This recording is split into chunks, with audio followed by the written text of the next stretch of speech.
Richard Childress Racing with Kyle Busch behind the wheel goes to victory lane for the second time. How impressive has Kyle Busch's transition to RCR been? He's been everything we thought that would happen here at RCR, especially when it comes to speedway racing. Put him in a Chevrolet camp. I think we've seen him up front at the 500. We've seen him win today. Yeah, something a little bit new for Kyle Busch. He hasn't been known as a speedway racer, but this is what it looked like right here. Right time, right place for the 8 car, 23 blocking. The 12, a little bit of contact in the rear bumper. Kyle Busch sneaks by the accident. I hate when we don't get the checkered flag at the line, but this was clear cut. This is a great view from Blaney. To the left, you're going to see Kyle Busch sneaking through. But the real question is, right place, right time. Easier said than done. How did Kyle Busch get here? Here he is, 4th row on the first overtime attempt. Yeah, and right there on the bumper of the 5 car, who ends up being one of the big impacts of this first overtime event, got himself in possession.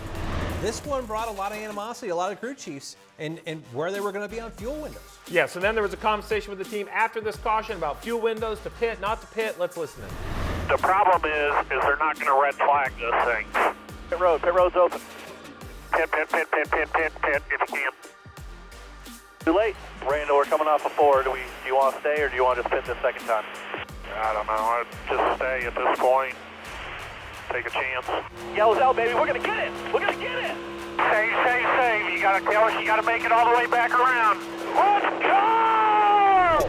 All right, a lot to digest there. First, we heard communication, concern about not red flagging it. NASCAR didn't throw the red flag, which means the decision come to pit road. So, was the decision made early enough, or did Kyle Busch just stay out on his own? No, I think Kyle Busch did what he was told to do, which wasn't anything at that point. And when they said pit, as he referenced, he was too far to the commitment line to make that commitment to pit road.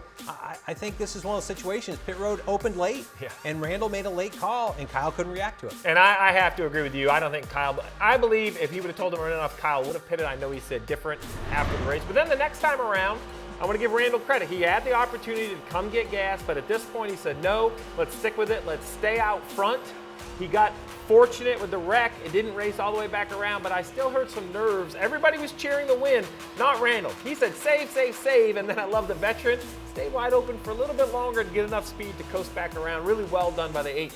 I don't want to call it lucky. I call it good and maybe fortunate execution.